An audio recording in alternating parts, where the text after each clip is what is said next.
साक्षात्कार में और मैं हूं आपके साथ दिव्य सहगल। साक्षात्कार में आज हमारे साथ हैं मुन्ना लाल गोयल, पूर्व विधायक। मुन्ना लाल गोयल सहित 22 लोग कांग्रेस का दामन छोड़ भारतीय जनता पार्टी में शामिल हो चुके हैं। क्या वो कारण रहे कि इनको भारतीय जनता पार्टी में आना पड़ा और भारतीय जनता पार्टी में आने के साथ ही कांग्रेस की सरकार गिर गई। कांग्रेस की बारात माना जा रहा है पूरी तरह से लुट चुकी है और कांग्रेस सत्ताविहीन हो चुकी है। कांग्रेस भी तैयारी कर रही है कि हम सत्ता में पुनः वापसी कर सके और भारतीय जनता पार्टी के सामने भी लक्ष्य है कि 24 उपचुनाव कैसे जीते जाए। क्या कारण रहे, तमाम सारी राजनीति है तो राजनीति में आरोप भी आते हैं। तमाम सारे मुद्दों पर आज चर्चा करेंगे मुन्ना लाल गोयल साहब से।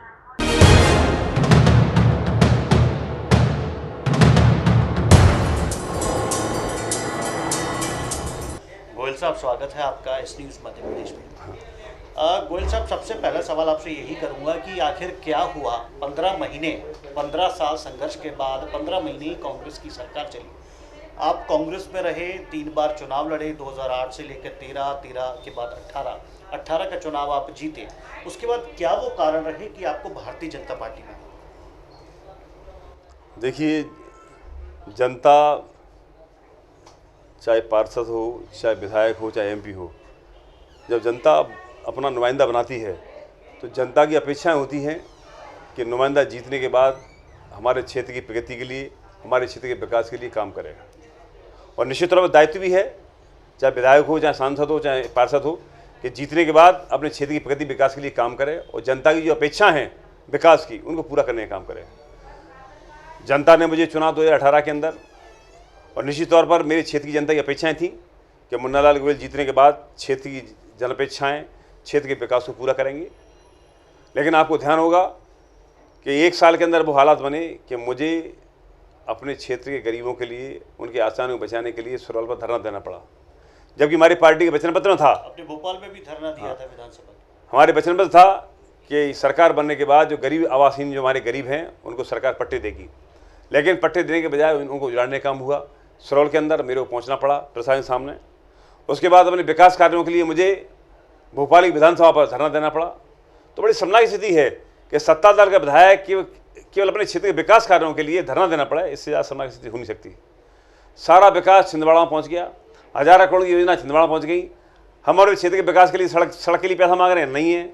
और कामों के लिए पैसा मांग रहे हैं, नहीं है। खजाना खाली है, लेकिन छिंदवाड़ा के लिए पूरा खजाना खुला हुआ था।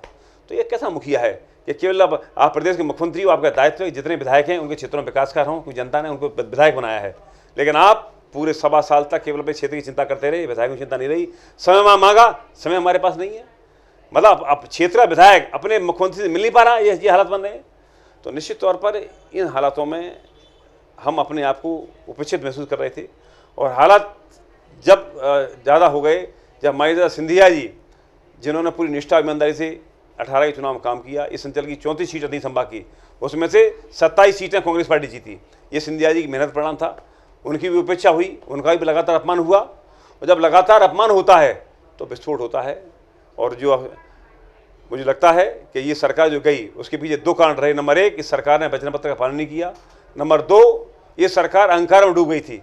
तभी तो मुख्यमंत्री ने कहा कि आजा सड़क पे। ये भाषा आपने जो बोली, आजा सड़क पे, कि जिस नेता ने आपकी सरकार बनाई उस नेता से आप कह रहे हो सड़क पे आ जाओ। क्या कसूर क्या था उसके नेता का?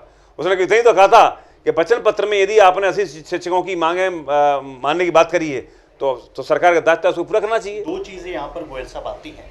पहली चीज़ तो ये कि कांग्रेस आरोप लगाती है सभी 22 विधायकों पर कि आप लोग अपनी निजी स्वार्थों के तहत भारतीय जनता पार्टी में शामिल हुए। आपने अपनी निजी स्वार्थों के तहत कांग्रेस पार्टी की सरकार गिराई और इसके लिए आपको एक बड़ी रकम मिली है। ये कांग्रेस का आरोप है। और दूसरा बात यह आती है, जिस सम्मान की आप बात करें ज्योतिरादित्य सिंधिया जी को लेकर, तो ज्योतिरादित्य सिंधिया जी को तो वहाँ पर भी सम्मान नहीं मिल पा रहा है। उनका इंदौर में भी पोस्टर कुछ देखे, जो उनकी फ़ोटो 5वें और 6वें नंबर पर लगाई जाती है। ग्वालियर की हम बात करते हैं, मोदी सरकार के द्वितीय पार्ट के सेकंड पार्ट का जब 1 वर्ष पूरा होता है तो उनकी फ़ोटो ही बैनरों से नदारत रहती है। देखिए, नए परिवार में जब आते हैं तो ये छोटी छोटी बातें होती हैं, धीरे धीरे सारी चीज़ें साफ हो जाएंगी। क्योंकि जो पिछले 25-30 साल में कार्यकर्ता है, उस कार्यकर्ता को जो हैबिट है कि मुझे किन फोटो लगानी है। अब नए परिवार में जो लोग आए, मुन्ना लाल गोयल भी नए परिवार में आए हैं। अब मेरा फोटो एकदम विधानसभा के बीजेपी कार्यकर्ता लगा लें, ये पॉसिबल नहीं। धीरे धीरे सब रूटीन में आ जाएगा। और जब परिवार में दल में आए हैं तो दिल्ली मिल जाएंगे, दिल मिल जाएंगे तो फोटो कोई बड़ी बात नहीं है। यही पर सवाल है, दल तो आप मिल चुके, आप दूसरे दल में आ चुके, पर क्या दिल मिल पाएगा? सतीश सिकरवार आपके प्रतिद्वंदी रहे, क्या उनसे और आपका दिल, दोनों के दिल मिल पाएंगे? क्या वो आपके लिए वोट मांग पाएंगे? देखिए, कांग्रेस और भाजपा में बुनियादी फर्क है। कांग्रेस हमेशा नेताओं के आधार पर चलती है। जो नेता है वो अपने वजूद के आधार पर पार्टी चलाता है, संघर्ष करता है, चुनाव जीतता है। लेकिन भारतीय जनता पार्टी कैडरेस पार्टी है और इसमें संगठन काम करता है, इसमें संगठन सर्वोपरि होता है, इसमें व्यक्ति की कोई अहमियत नहीं है। इसलिए मुझे लगता है कि संगठन जहाँ खड़ा होता है वही सत्य है। तो संगठन ने कोई निर्णय किया कि चुनाव कौन लड़ेगा, तो निश्चित तौर पर पूरा संगठन, चाहे वो वार्ड का हो, चाहे वो मंडल का हो, चाहे जिले का हो, और भी जो संगठन है, निश्चित तौर पर वो उस कैंडिडेट के लिए काम करेंगे। तो इसमें व्यक्ति वाला मामला गौण हो जाता है। निश्चित तौर पर भारतीय जनता पार्टी ऐसी पार्टी है कि जहाँ विचारधारा के आधार पर और कागज़ता के आधार पर जो फैसला ऊपर हो जाता है उस फैसले को नीचे करता फॉलो करते हैं। तो व्यक्ति प्रधान नहीं है यहाँ पर संगठन प्रधान है, और जहाँ संगठन प्रधान होता है तो वहाँ निश्चित तौर पर सैकड़ों की संभावना खत्म हो जाती है। कांग्रेस बार बार आरोप लगाती है कि आप लोग निजी स्वार्थों के चलते भारतीय जनता पार्टी में शामिल हुए। क्या कहेंगे आप, क्या प्रतिक्रिया आपकी? देखिए, होता क्या है कि जीवन के अंदर हम एक दूसरे पर वार करते हैं, तमाम सारी तरह से बाण होते हैं, लेकिन जब सारे बाण खत्म हो जाते हैं तो आखिरी में एक बाण बढ़ता है, कैरेक्टर पर हमला। तो ये कांग्रेस का आखिरी तीर है।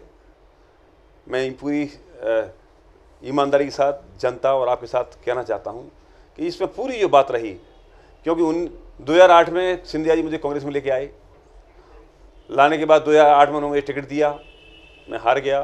2013 में टिकट दिया, मैं हार गया, और 2 बार हारने के बाद फिर पूरी मर्दगी के साथ वीटो लगा के 2018 में टिकट उन्होंने मुझे दिया और मैं विधायक बना। तो जिस नेता ने मुझे 3 बार टिकट दिया है, तो मेरा ज़मीर बोला, मेरा खून बोला कि जिस नेता ने मुझे 3 बार मेरा साथ दिया है, आज उसके आसमान की बारी है। ये सही है कि जनता कहेगी कि आपने 5 साल के लिए जनादेश दिया, उसकी हत्या हुई, लेकिन एक तरफ जनादेश जनता का, एक तरफ वफादारी। तो शायद मुझे लगा कि जिस नेता ने ज़िंदगी में मेरे साथ दिया है 3 बार, और आज उसकी आत्मसम्मान की लड़ाई है, इस आत्मसम्मान की लड़ाई में मुझे साथ देना चाहिए। जनादेश और वफादारी में वफादारी को वरीयता दी, उसको प्राथमिकता दी। निश्चित तौर पर जनादेश का सम्मान करते हुए कभी कभी ज़िंदगी में ऐसे हालात आते हैं कि हमको अपनी वफादारी पर रहना चाहिए। ये सही है कि आज के परिवेश में व्यक्ति आप किसी के लिए कितना भी कर दो वफादारी, लेकिन आपका समय खराब आएगा ना तो लोग आपकी मदद नहीं करेंगे। और ये फैसला जनता को करना है कि मेरा फैसला गलत है या सही है, इस फैसला जनता करेगी। 2008 के चुनाव में आप कांग्रेस के टिकट पर चुनाव लड़े, 2018 और 2013 में भी आप चुनाव लड़े। 8 और 13 के चुनाव बहुत कम मार्जिन से आपने वो 2 चुनाव लूज किए। 18 का चुनाव आप एक बड़े अंतर से, तकरीबन मेरे ख्याल से 20,000 18,000 का अंतर रहा था, आप चुनाव जीते।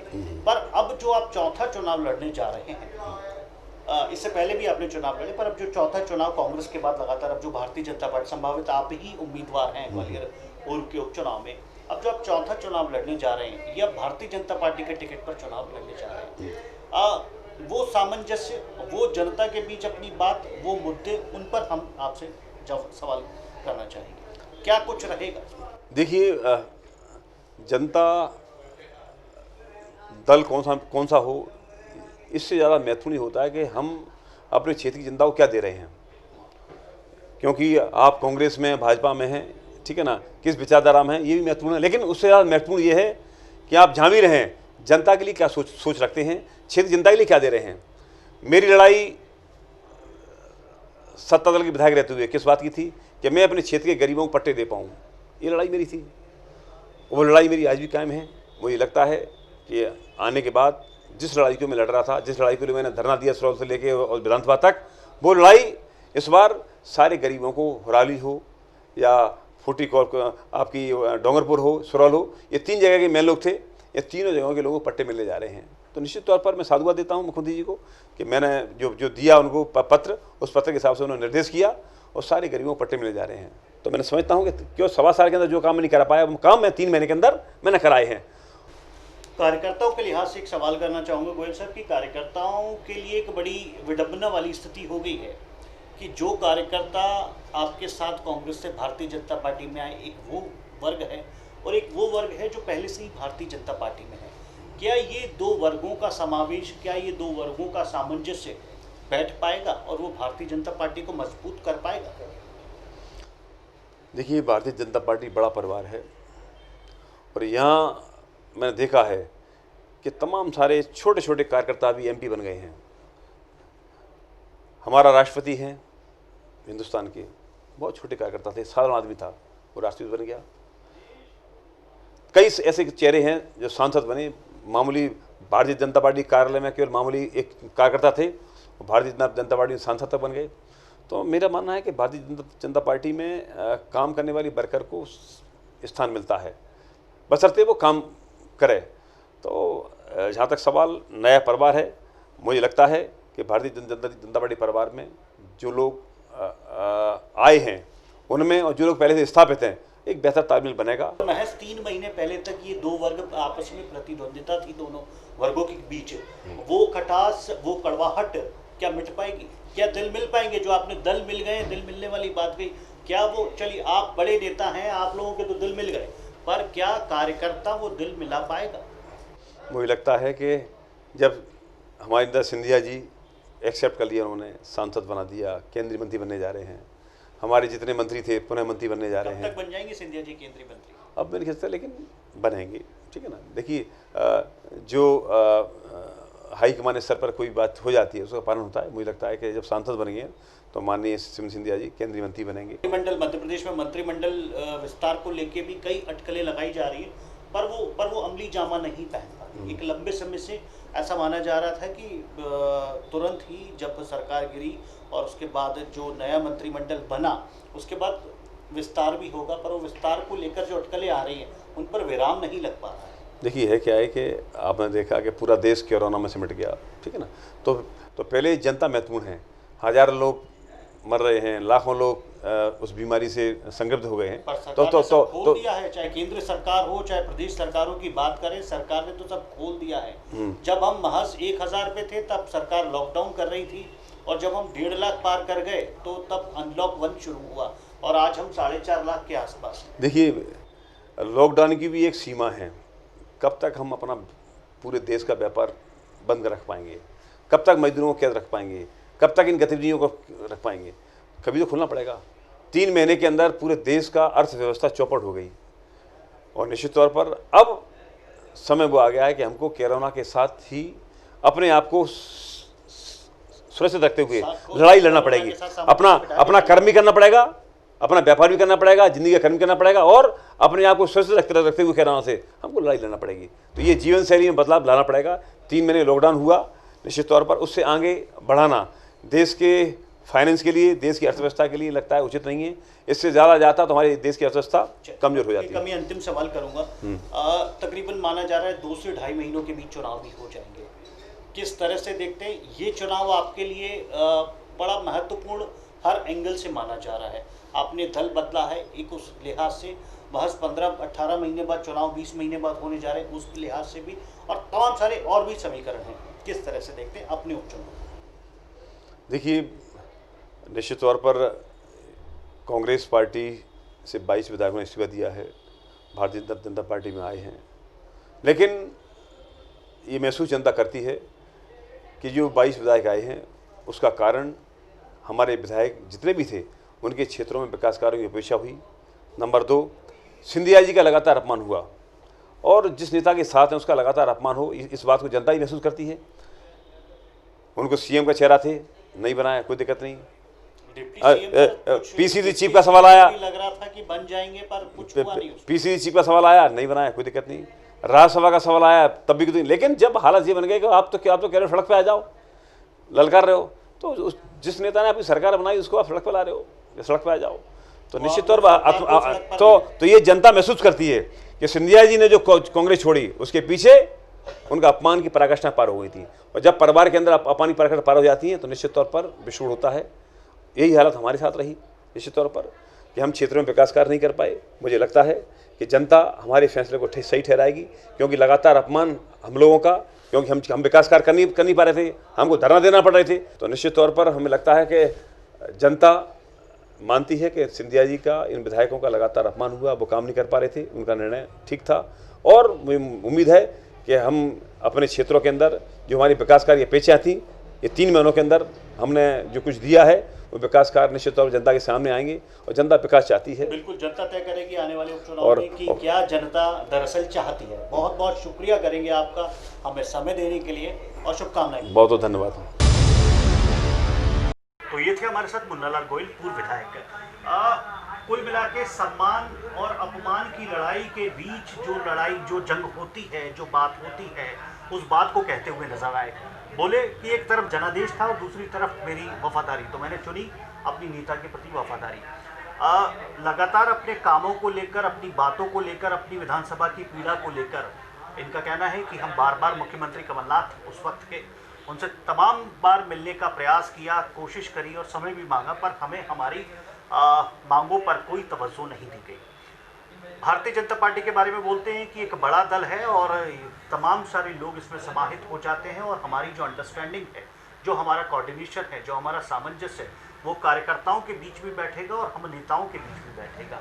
देखना बड़ा दिलचस्प होगा आने वाले उपचुनाव में कि किस तरह से भारतीय जनता पार्टी की बैतरणी पार लगती है। अभी के लिए मेरे साथ इतना ही। मुझे और मेरे सहयोगी राकेश झा और शैलेश मिश्रा को दीजिए इजाजत। नमस्कार।